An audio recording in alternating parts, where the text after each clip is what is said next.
दोस्तों नमस्कार, प्रणाम, जय सिया राम। दोस्तों आज का विषय है जीवन, मृत्यु और पुनर्जन्म के बारे में।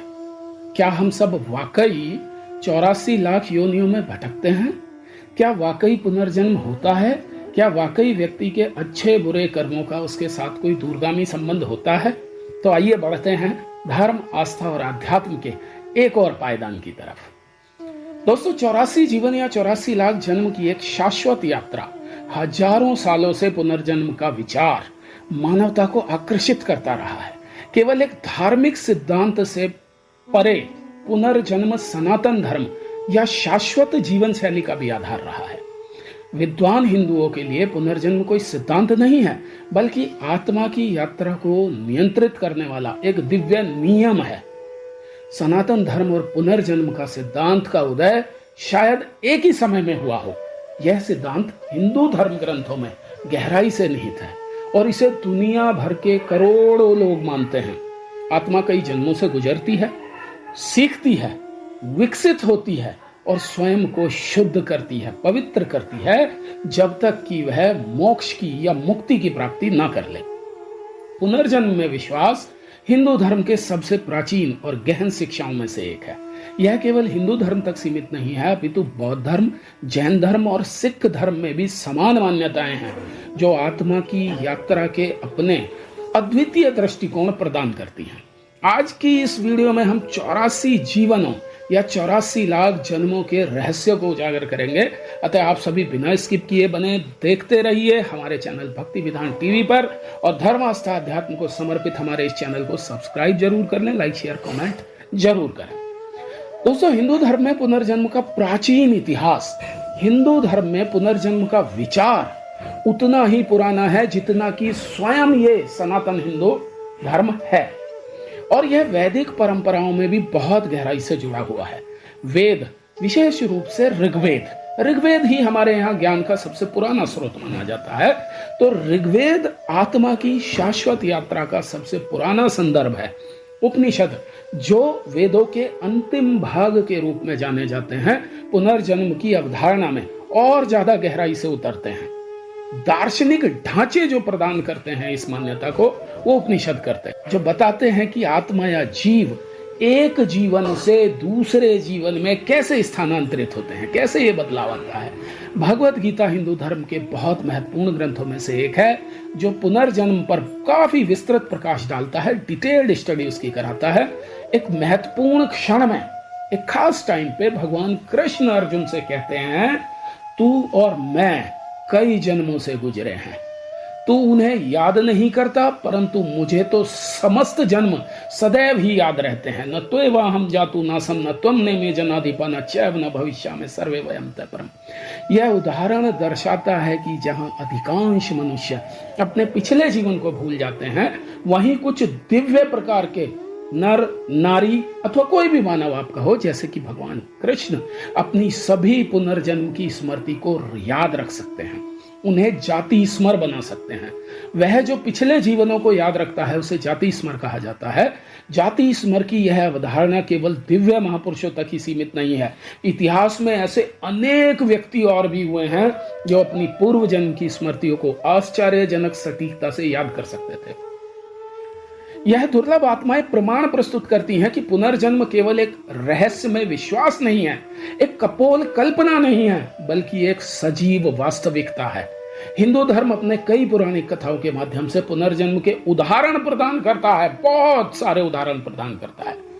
महाभारत के भीष्म पितामह की कहानियों से, जिन्हें अपने मृत्यु का समय चुनने का वरदान मिला था, रामायण के भगवान राम से, उनके और भी कई अवतारों से, और इस तरह की ये कहानियां आत्मा की शाश्वत और परिवर्तनशील यात्रा की पुष्टि करती हैं। साहित्य भरे पड़े हैं इस तरह की कहानियों से। अब बात करते हैं दोस्तों कर्म का सिद्धांत की। पुनर्जन्म का जो प्रेरक बल है, जो उसकी कैटलिक फोर्स है, वह पुनर्जन्म चक्र के केंद्र में कर्म की अवधारणा है। जी हाँ दोस्तों, इससे मृत्यु और जन्म के चक्र में जो सेंटर में मेन फिलॉसफी है, वो है कर्म की अवधारणा। यह केवल एक नैतिक सिद्धांत नहीं है, बल्कि यह ब्रह्मांड को नियंत्रित करने वाला एक अद्भुत लौकिक नियम है। भगवत गीता समझाती है कि हर क्रिया की समान प्रतिक्रिया होती है और यह प्रतिक्रिया, इसी को कर्म फल कहा गया है। कर्मफल आत्मा के विभिन्न जन्मों के साथ साथ चलता है और उसके भविष्य के जीवन को भी आकार देता है। हिंदू दर्शन साहित्य के अनुसार हर विचार अच्छा या बुरा, हर शब्द अच्छा या बुरा और हर क्रिया अच्छा या बुरा आत्मा पर एक छाप छोड़ते हैं। इन कार्यों के परिणाम अगले जो हमारे जीवन की परिस्थितियों को निर्धारित करते हैं। यदि किसी के कार्य पुण्य होते हैं तो वे चक्र में ऊपर उठते हैं, जन्म मृत्यु के चक्र में, शायद एक उच्चतर लोक या अधिक जागरूक प्राणी के रूप में पुनर्जन्म लेते हैं। इसके विपरीत नकारात्मक कार्य, बुरे कार्य एक निम्न जन्म की ओर ले जा सकते हैं, एक निम्न लोक की ओर ले जा सकते हैं। यहां तक कि एक पशु, पक्षी, कीट, पतंगा के रूप में जन्म लेना भी कर्म फल की अवधारणा और पुनर्जन्म के सिद्धांत का मूल है। सनातन वैचारिक व्यक्ति मानते हैं कि प्रत्येक जन्म आत्मा के लिए कर्म फल के ऋण को चुकाने का या उसमें और अधिक जोड़ने का एक अवसर होता है। व्यक्ति जो कठिनाइयों से भरा जीवन जीता है वह अपने पिछले जन्मों का नकारात्मक कर्म का, समझिए, निवारण कर रहा होता है, जबकि एक समृद्ध जीवन का अनुभव करने वाला व्यक्ति अपने पिछले अच्छे कर्मों का फल भोग रहा होता है। कर्म का नियम, कर्म नियम पूरी तरह से पूर्ण और निष्पक्ष है। मानव न्याय प्रणाली के विपरीत कर्म फल कभी पक्षपाती नहीं हो सकता। यह बस आत्मा के साथ चलता है, यह सुनिश्चित करते हुए कि हर कर्म का उसके अनुरूप ही उचित परिणाम मिले। हम लोग कहते हैं ना कि साथ कुछ नहीं जाएगा लेकिन कर्म साथ जाएगा। अब जानते हैं दोस्तों 84 लाख योनियों या 84 जीवनों की ये यात्रा क्या है। 84 लाख योनियों की बात जीवन के विभिन्न रूपों का प्रतिनिधित्व करती है, जिनमें से होकर आत्मा गुजरती है, जिनमें आत्मा पुनर्जन्म ले सकती है। यह जीव रूपों की एक विशाल श्रृंखला है। ऐसी विशाल श्रृंखला पौधों और जानवरों से लेकर मनुष्यों और दिव्य महापुरुषों तक, दिव्य जीवों तक ये जाती है। सनातन धर्म इन जीवन रूपों को किन श्रेणियों में विभाजित करते हैं? पहली, प्रथम श्रेणी जलीय प्राणी या जलचर की है, जिसकी 9 लाख प्रजातियां हैं। शास्त्रों में बताइए, वैसे तो आजकल विज्ञान ने भी लगभग टोटल 87 लाख प्रजातियों का ही अभी तक दिया है, तो ये 84 के आसपास है।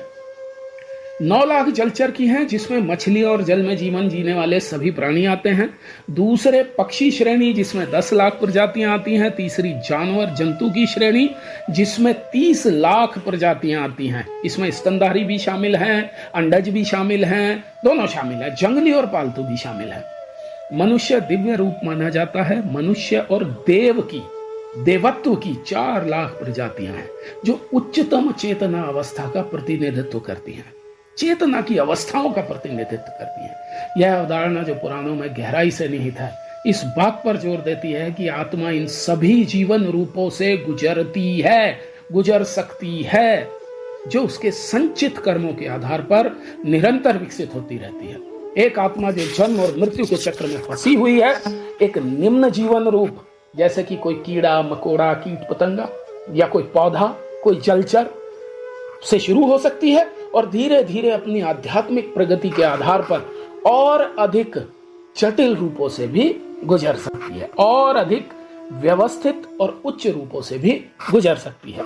जब आत्मा भौतिक शरीर छोड़ती है तो सूक्ष्म शरीर के द्वारा इन विभिन्न लोकों की यात्रा करती है। लोकों का मतलब ये विभिन्न लोक जिसे आत्मा के संचित कर्म द्वारा निर्देशित किया जाता है। आप समझिए कि उच्च और निम्न कैटेगरी के 2 लेवल हमने बना दिए हैं, जो बहुत सारी प्रजातियां हैं, जल हैं, पौधे हैं, जलीय जीव हैं, उभयचर हैं, सरीसृप हैं। इन सबको मिला के जितने भी संपूर्ण ब्रह्मांड में जीवन के रूप हैं, उन सभी को मिला के हमने उसकी कुछ कैटेगरी बना दी है, जिनमें 2 मुख्य कैटेगरी हमने बनाई है, उच्च लोक और निम्न लोक। हमने बनाने का मतलब है जो हिंदू सनातन साहित्य है, वो ऋग्वेद है, उपनिषद है, उनसे।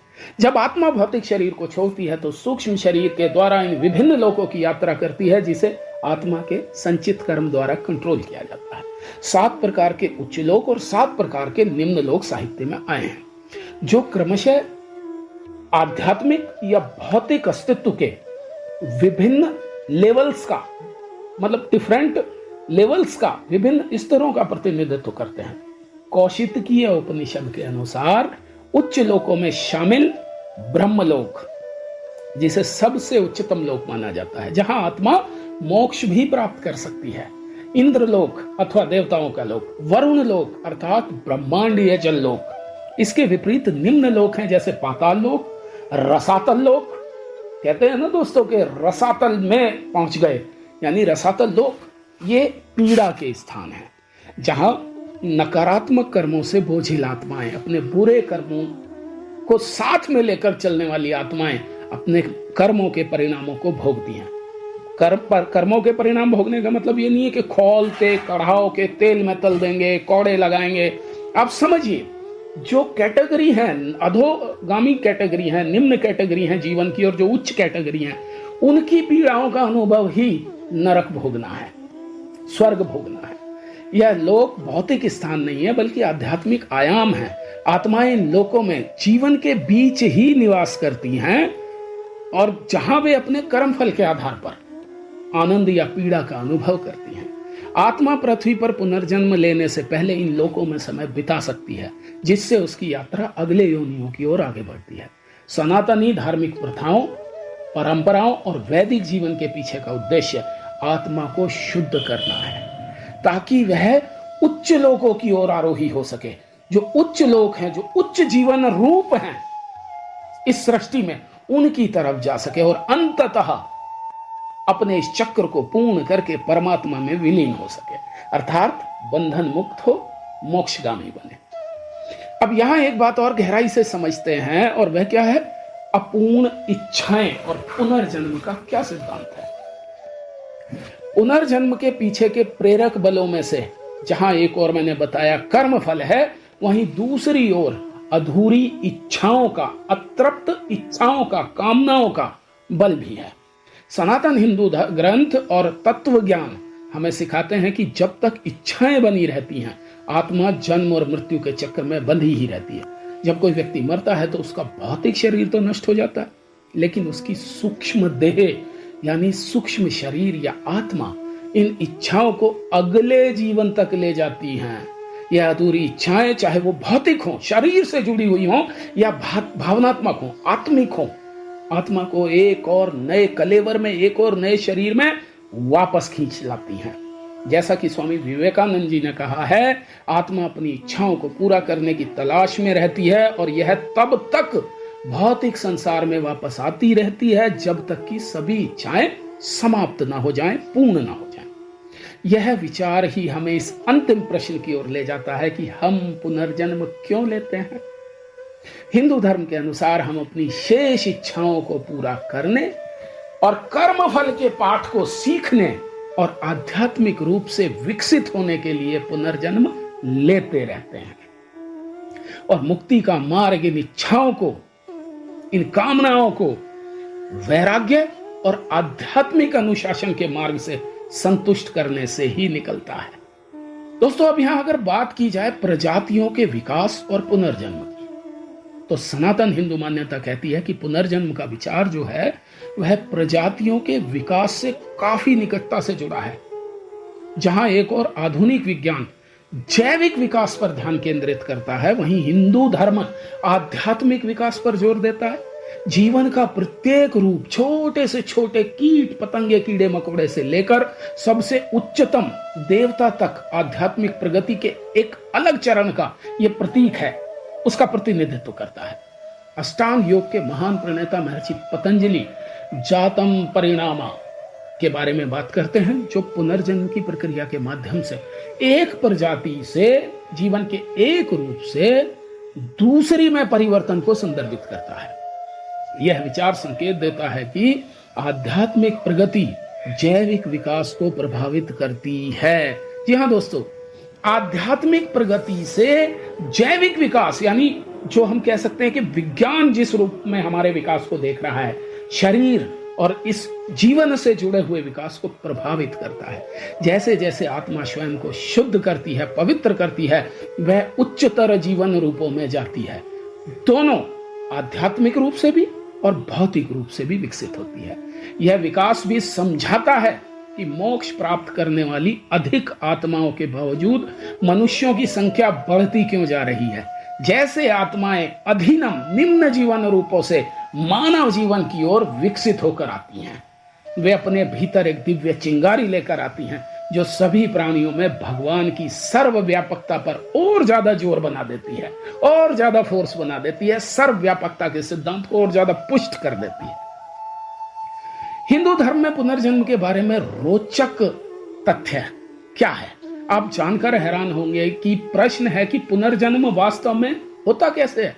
यह जानने के लिए आपको पुनर्जन्म के बारे में कुछ विचित्र तथ्य मैं आपको बताता हूं, शायद मैं क्लियर कर पाऊं। पहला है अधूरी इच्छाओं या अतृप्त कामनाओं, इच्छाओं की जो स्थिति में है पुनर्जन्म होता है। कर्म फल के अनुसार भी पुनर्जन्म होता है, जैसा कि अभी मैंने कहा। यदि कोई व्यक्ति कई अधूरी इच्छाओं के साथ मर रहा है तो आत्मा भूत का रूप धारण कर लेती है। भूत का मतलब वो नहीं बड़े बड़े दांत वांत, ये चुड़ैल और ये सब नहीं। आप समझिए, भूत का रूप है कि आत्मा किसी ना किसी जीवन रूपी श्रेणी को पा लेती है। यह आत्मा तब तक आध्यात्मिक और भौतिक संसार के बीच घूमती रहती है जब तक कि इच्छाएं पूरी ना हो जाए। दूसरा रोचक तथ्य है कपाल क्रिया। जी हाँ, मृतक का जब दाह संस्कार के समय मृतक के शरीर के सिर पर बांस से मारा जाता है दोस्तों, क्योंकि सनातन के अनुसार आत्मा अमर होती है। इसीलिए हिंदू रीति रिवाजों में माना जाता है कि आत्मा को शरीर की यादों से मुक्त करने की आवश्यकता होती है। मृत्यु संस्कार करते समय आप देखेंगे सनातनी लोग मृत शरीर के सिर पर जोर से प्रहार करते हैं ताकि जीवन की जो यादें हैं वो उसकी चेतना से धुल जाए, साफ हो जाए, और फिर पुनर्जन्म में उन यादों का कोई प्रभाव ना पड़े। भले ही यादें हम भूल चुके होते हैं, देखिए आप समझिए, सामान्य जीवन में भी बहुत सारी यादें हम भले ही भूल चुके होते हैं, किंतु वो हमारे अवचेतन मन में संग्रहित रहती हैं।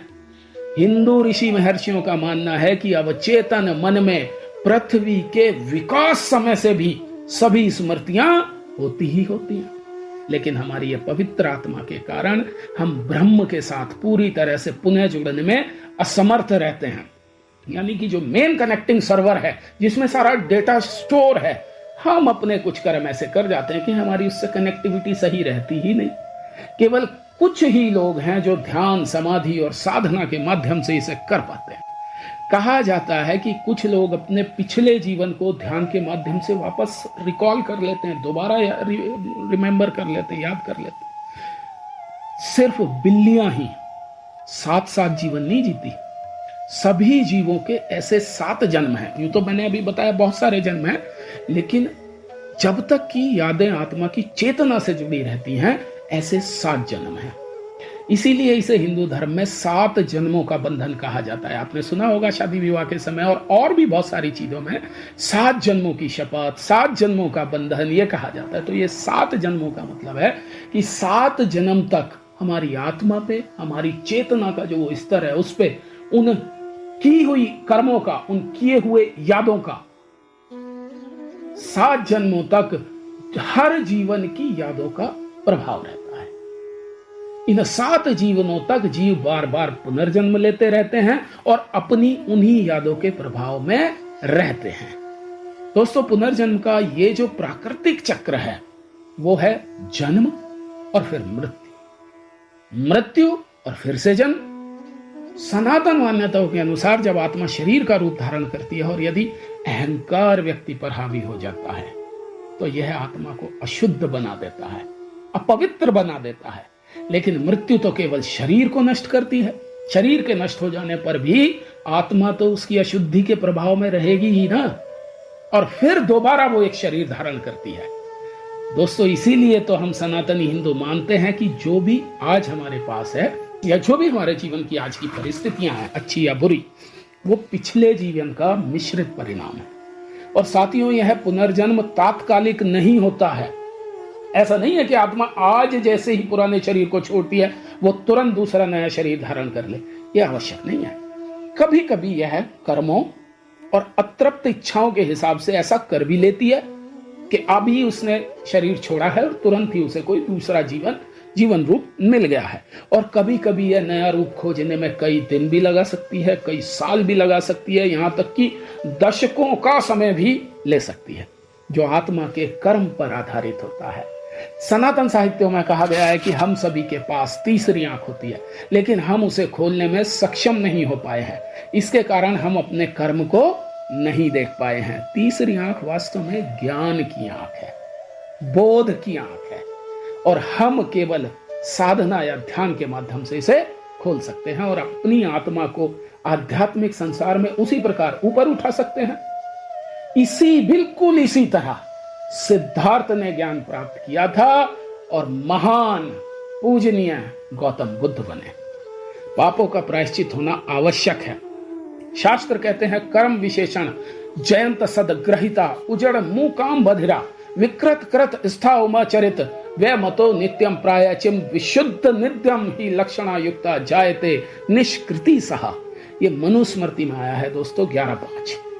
कुल मिलाकर कहें तो यदि पापों का प्रायश्चित नहीं किया जाता तो मनुष्यों का जन्म विकलांगता के साथ होता है, डिसेबिलिटी के साथ होता है। ये मैं फिजिकल डिसेबिलिटी की बात नहीं कर रहा हूं, मैं चेतना की डिसेबिलिटी की बात कर रहा हूं। जो पाप प्रायश्चित नहीं किए जाते वे व्यक्ति को नरक की ओर ले जाते हैं। अब मैं नरक का मतलब वो नहीं बात कर रहा हूं कि कोड़े मारे जा रहे हैं, उबलते खोलते तेल में तला जा रहा है, नहीं। जैसा कि मैंने बताया, निम्न जीवन रूपों में जो जन्म मृत्यु का चक्र है वो निम्न जीवन रूपों में ले जाता है, तो नरक की ओर पाप कर्म ले जाते हैं और फिर उसे दोबारा पुनर्जन्म में जाना पड़ता है। जो पापी प्रायश्चित नहीं करते उन्हें पहले नरक में यानी निम्न श्रेणी के जीवन चक्र में जाना होगा, फिर पशुओं के रूप में, कीटों के रूप में, पतंगों के रूप में, पीड़ादायक जीवन के रूप में। उसके बाद धीरे धीरे वो स्वाभाविक रूप से ऊपर आता जाएगा और मनुष्य रूप में पुनर्जन्म लेना होगा। पापों का प्रायश्चित होना जरूरी है। अगर पापों का प्रायश्चित नहीं किया गया तो मानव को विकलांगता, ये जो कर्म फल वाली मैंने बात कही है, वो जो डिसेबिलिटी है, वो विकलांगता के साथ जन्म लेना पड़ता है। जो पाप प्रायश्चित नहीं किए गए वे व्यक्ति को नरक में ही ले जाएंगे और फिर वह कई पुनर्जन्म धारण करता है। जो पापी प्रायश्चित नहीं करते उन्हें नरक में जाना ही पड़ता है और फिर जानवरों के रूप में जन्म लो, कीड़ों के रूप में जन्म लो, शाक पत्ताओं के रूप में जन्म लो, और लास्ट में धीरे धीरे आपकी ये प्रगति, आपकी आध्यात्मिक चेतना, अगर आप उसी तरह से चलेंगे तो वो फिर मानव रूप में आपको लेके आए। दोस्तों, पुनर्जन्म केवल एक रहस्यमय विश्वास नहीं है, अब आप ये समझ गए होंगे। यह कोई कपोल कल्पना नहीं है हमारे सनातन धर्म में। यह सनातन धर्म शाश्वत मार्ग की नींव है। जीवन और मृत्यु के चक्रों के माध्यम से आत्मा सीखती है, विकसित होती है और अपने अंतिम लक्ष्य मुक्ति की ओर बढ़ती है, मोक्ष की ओर बढ़ती है। पुनर्जन्म का सिद्धांत हमें सिखाता है कि जीवन एक बार की घटना नहीं बल्कि एक लगातार होने वाली प्रक्रिया है, निरंतर यात्रा है, जो कर्म द्वारा संचालित होती है और इच्छाओं द्वारा उसका आकार लिया जाता है और दिव्य नियमों के द्वारा यह नियंत्रित होती है। 84 लाख जीवनों की इस खोज को समाप्त करते हुए हम समझ जाते हैं कि हमारे कर्म, विचार और इच्छाओं के दूरगामी परिणाम होते हैं।